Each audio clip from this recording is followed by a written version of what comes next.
My name is Zoe Hartwell, 32, a forensic accountant at a mid-sized firm in Seattle. The champagne hit the back of my neck first, cold, fizzing, running down into my collar before I even realized my sister had thrown the glass. The crystal didn't break. It bounced off the hardwood floor of the ballroom like a bad joke. 60 people went silent. My sister's voice cut through all of it. You have until the end of this reception to sign those papers, or you're done. Done with this family. Done with all of us. My mother looked at the tablecloth. My father refilled his wine. I reached down, picked up the glass, set it on the nearest table, and opened my bag. You want to talk papers? I said. Let's talk papers. Subscribe if your family ever made you the villain for simply showing up, because this gets worse before it gets better, and then it gets a whole lot worse for them.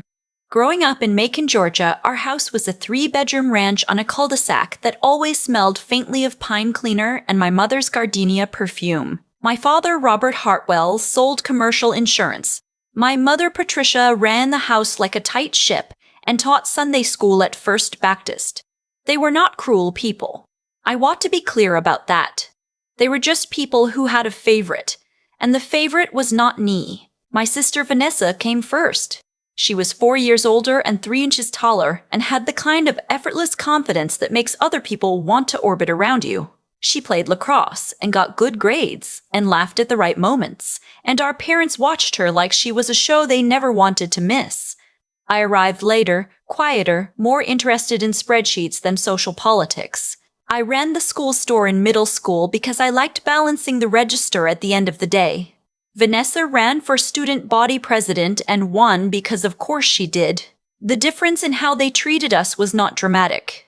There was no big incident I can point to as the origin. It was accumulation. Vanessa's college visits were weekend trips with hotel stays and dinners out. Mine was a single Thursday afternoon drive. Vanessa's graduation party had a catered buffet and a DJ. Mine had a cake from Publix and my aunt's potato salad. Vanessa got a car at 18. I got a handshake and a card with $40 in it. My parents never said they loved her more. They didn't have to. I left for Georgia State on a partial scholarship I supplemented with weekend cashier shifts at a hardware store on Ponce de Leon. Graduated in 4 years, passed the CPA exam on the first attempt, moved to Seattle for a job offer, and never really looked back. Vanessa stayed in Georgia. Married a man named Conrad Briggs when she was 26 Tulalv, real estate developer, golf shirts, opinions about wine, and settled into a house in a neighborhood with a homeowners association and a neighborhood Facebook page full of lost dog posts and noise complaints. The one who mattered most, though, was not in Macon. Her name was Grandma Ruth, and she lived 40 minutes south in Warner Robins, in a yellow house on a corner lot with a fig tree in the backyard and wind chimes on the porch that she'd had since before I was born. She'd been a licensed practical nurse for 30 years before her knees gave out. After Grandpa passed, she learned to invest. Not wildly. She wasn't gambling on anything. She read barrage.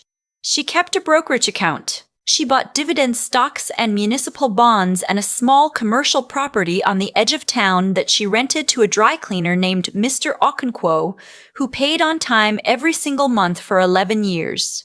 Ruth understood money the way I did, patiently, carefully, without ego, patiently. My father drove down on Christmas and sometimes Easter. My mother called on her birthday. Vanessa, to my knowledge, visited twice in 5 years, and one of those times was because she needed someone to watch her dog while she and Conrad went to Cancun. I drove down every 2 months without fail, sometimes more. When I was in residency at my firm, working 60-hour weeks, barely sleeping, I still drove down. We'd sit at her kitchen table with the yellow checkered oilcloth, and she'd make instant coffee, and we'd go over her accounts together. She liked that I treated her like someone who knew things, because she did. "You've got the same mind I had at your age," she told me once. "Your father got my patience. Vanessa got my smile. You got the part that actually counts." I brushed it off like you do when an old woman says something that hits too close to true. But it stayed. When I was 28, she called me after Thanksgiving and said she wanted to update her will. Her voice was steady. She wasn't sick yet, just practical in the way that people get when they've lived long enough to understand that paperwork matters. She asked me not to tell anyone. I agreed and didn't think much of it. She'd mentioned her estate before in vague terms, the house, the rental, the brokerage account. I knew it wasn't nothing. I didn't know exactly what it was, and I didn't ask, because that felt like the kind of conversation that could wait until it needed to happen. It needed to happen about 2 years later. She had a stroke in January, mild, the doctor said, but her mobility shifted after that, and the independence she protected fiercely started to fray at the edges. I took 4 days off work and flew down, set up medication reminders on her phone, talked with her cardiologist, found a cleaning service she liked, a woman named Dorothy who came on Tuesdays and never moved her things without asking. My father visited once while I was there. My mother sent a casserole through a neighbor. Vanessa sent flowers. Nice ones, to be fair. A big white arrangement in a glass vase. But she sent them, she didn't bring them. Grandma Ruth passed away on a Wednesday morning in March, 18 months after the stroke. I got the call from Dorothy, who'd found her when she arrived for her shift. I was in the middle of a financial discrepancy review for a client in Portland. I closed my laptop, booked a flight, and was on the ground in Atlanta by 3 o'clock. The service was small. Ruth had outlived most of her friends. The funeral home smelled like lilies and industrial carpet cleaner. My father gave the eulogy, which was decent but brief. My mother cried genuinely, which I respected. Vanessa arrived with Conrad, both of them in tasteful black, and positioned herself next to my parents in the front row for the photos that someone was inexplicably taking. I sat 1 row back and held the program and let the organ music fill the spaces where feeling should have been. After the burial, the estate attorney found me in the parking lot. Her name was Margaret Holloway, a sharp woman in her 60s who'd been Ruth's attorney for over a decade. She handed me a sealed envelope and said, Ruth was specific about the order of delivery.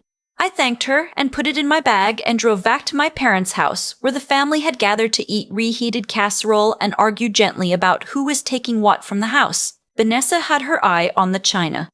Conrad wandered around touching things. My father looked at the fig tree and said it needed pruning. I sat at the kitchen table with the yellow checkered oilcloth, the same one, and felt something I couldn't name yet. I didn't open the envelope until I was back in Seattle. It took 3 days because I wasn't ready. When I finally did, sitting cross-legged on my bed at 11 at night with a glass of water on the nightstand, I read it twice. Ruth had left me everything. The yellow house on the corner, the commercial property on the edge of town, the brokerage account, which had grown considerably more than I'd realized, significantly over $1.5 million. A handwritten note tucked into the back of the legal documents read, in her looping cursive, "You showed up.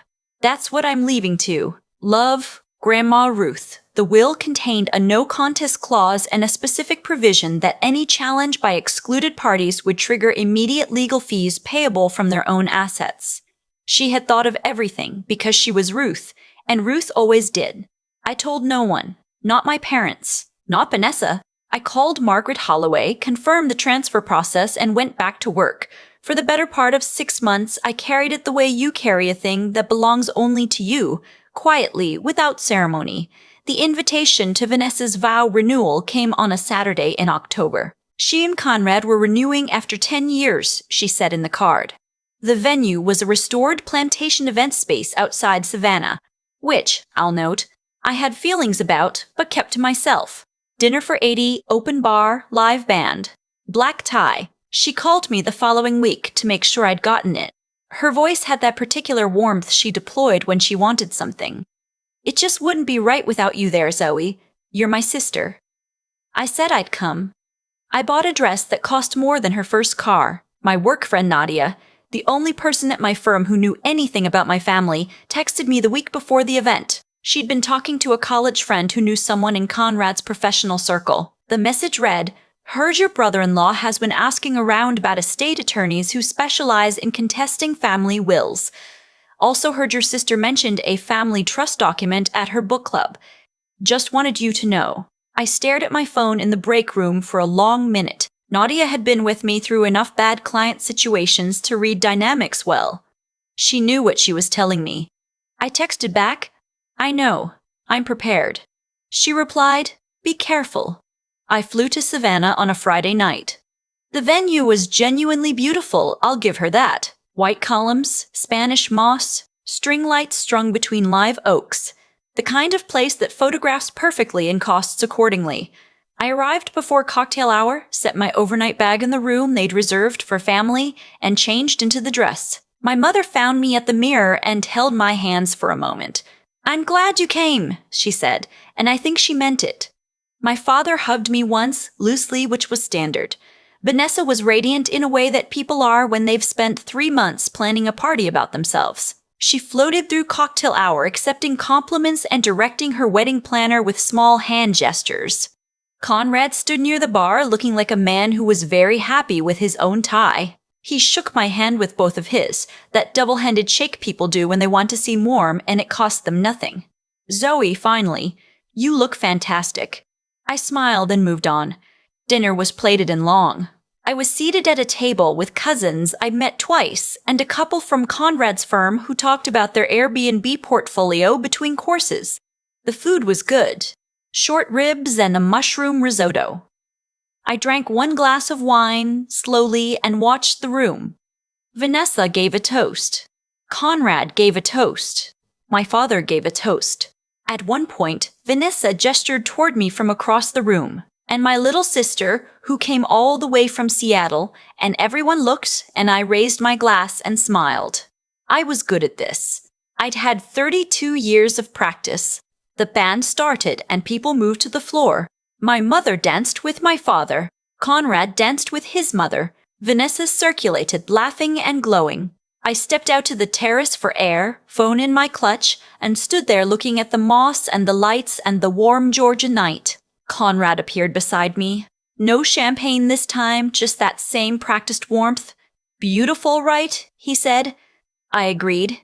He let a beat pass, then said, "Listen, Zoe, we wanted to talk to you tonight, actually, about Grandma Ruth's estate." I turned to face him. "Her attorney contacted our attorney," he said. "We know about the will. We know what was left and to who." He was careful with his words, which told me he practiced this. "We just think, as a family, it makes sense to sit down and discuss an equitable distribution. Your parents have always provided for both of you equally, and your grandmother's wishes, while we respect them, maybe didn't take into account what's fair." I waited until he finished. "I understand," I said. "Let's talk inside." What happened next I did not plan, not the specific sequence of it, not the timing, but I had prepared for the possibility. Conrad led me back to the head table, where Vanessa was now seated. My parents drifted over, sensing something.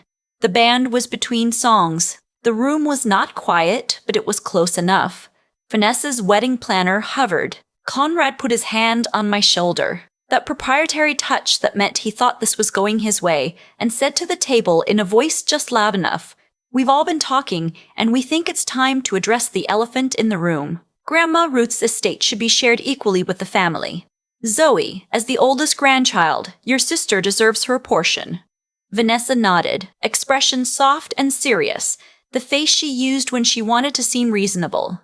"I know this is hard," she said, "but family means making sacrifices for each other," my mother said quietly. "She always meant for all of us to be taken care of." My father said nothing. He looked at the tablecloth, and that's when the champagne flute came off the table. Vanessa's own glass, flung in a sharp motion because I hadn't answered fast enough, I suppose, or because she'd miscalculated how controlled I was going to be and hit the back of my neck and clattered to the floor. 60 people in the room. Band had stopped. Someone's fork touched their plate in the silence. Vanessa's voice, "You have until the end of this reception to sign those papers or you're done. Done with this family. Done with all of us." My mother looked at the tablecloth. My father refilled his wine. I reached down, picked up the glass, placed it on the table, and opened my bag. The first document was a certified copy of the will. I slid it across to Conrad, who reached for it. "Before you touch it," I said, "I want to point your attention to page 4. No contest clause. If any party challenges the validity or distribution of this estate, they forfeit any claim they might otherwise pursue and become liable for all opposing legal fees. Ruth added it herself. Her attorney has the original. Conrad's hand stopped. He looked at the page. The seal was visible from where he stood. The second document was a property appraisal. The commercial rental on the edge of Warner Robins had been appraised 9 months before Ruth passed. Mr. Auchinquoll had been there 11 years. The valuation was current and certified. I set it on top of the will. "This is the rental property," I said. "Appraised. Signed over to me through the estate. Clean title. Already transferred." I looked at Vanessa. "In case you were wondering what you were planning to contest." The third document I took out slowly because I wanted them to watch me do it. It was a single-page printout from the Georgia Secretary of State's business registry. I had pulled it 4 days ago on a hunch from something Nadia had said months earlier about Conrad's finances. It showed that Briggs Property Development LLC had filed for administrative dissolution 6 weeks prior for failure to file annual registration. There was a second page from the Chatham County Civil Court Index, 2 breach of contract suits pending against Conrad, both filed in the last year by subcontractors. His name, his company, the case numbers. I set it down. "I'm not releasing that to the guests," I said. "But if we're talking about what's fair and what family owes each other, I thought you should know what I know." Conrad's jaw moved. His face had gone a specific color I hadn't seen before. Not red, more like the absence of color. Vanessa looked at the documents. Then at him. Then back at me. "I didn't come here to embarrass anyone," I said, which was true. "I came because she invited me. I always show up when I'm invited." I let that sit for a moment. "But you asked me to sign papers at your vow renewal. You threw a glass at me, and you expected me to just hand over what my grandmother deliberately chose to leave to me because she kept a record of who was there and who wasn't." I picked up my bag. "I'm not signing anything. The estate is closed, the will stands. And if anyone files a challenge, the first thing that happens is Margaret Holloway sends a bill for her hourly rate to whoever filed." A cousin who'd been at my dinner table said very quietly, "Is any of that actually legal?" Someone else pulled out their phone. An older woman near the back, I didn't know her, started nodding, slowly, like she'd been waiting for this part of the evening. Vanessa was very still. Conrad sat down, which he hadn't done for any of it. My father finally looked up from the tablecloth. His expression was not anger. It was something worse, actually. Recognition. Like he was seeing a version of this moment he'd always known might come and had never prepared for anyway. My mother put her hand over her mouth. Not in shock. She'd known about the contest conversations, I was certain of it. But in something closer to grief. The particular grief of a person who realizes they backed the wrong outcome. "You can call Margaret Monday morning if you want," I said. "She's expecting you might." I turned to my parents. "I love you both. I hope you know that hasn't changed." I looked at Vanessa last. Her mascara was perfect. Her dress was perfect. The string lights were still on, and the moss was still hanging, and somewhere outside a frog was going. "She chose me," I said. "And I think, if you're honest with yourself, you know exactly why." I picked up my clutch and walked out through the terrace doors. The night air was warm and heavy the way Georgia always is in October, that thick sweetness that smells like everything's still growing. I drove my rental car to a hotel 20 minutes away, took a shower, ordered room service, and slept for 9 hours straight. 4 months later, Conrad's second lawsuit settled for significantly less than the contractor had claimed, but it still settled against him. The first had already been dismissed under a technicality, but the filing remained on record. Briggs Property Development LLC was refiled under a different structure with new registration, but 2 of his commercial bank relationships had noted the dissolution gap. Financing tightened. He pivoted to smaller projects. Vanessa called me twice in November. I let both go to voicemail. She texted once in December, just a photo of a Christmas tree, no message, and I read it and put my phone down. My parents sent a card. I read it at my kitchen table, the one near the window that looks out at the water, and I appreciated that they'd written more than the printed text inside. I haven't responded yet. I'm not ready for what that conversation costs. Maybe in the spring. The yellow house in Warner Robins I did not sell. I hired a property manager and had the exterior repainted, the same color Ruth had chosen.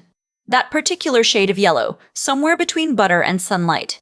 Mr. Okonkwo sent a note when the ownership transfer completed. He said he'd met Ruth once, years ago, and she told him the building was for someone who would take care of it.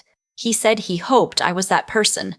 I wrote back and told him his lease terms were unchanged and that his rent would not increase this cycle. He replied with a simple thank you and nothing more, which was exactly the right response.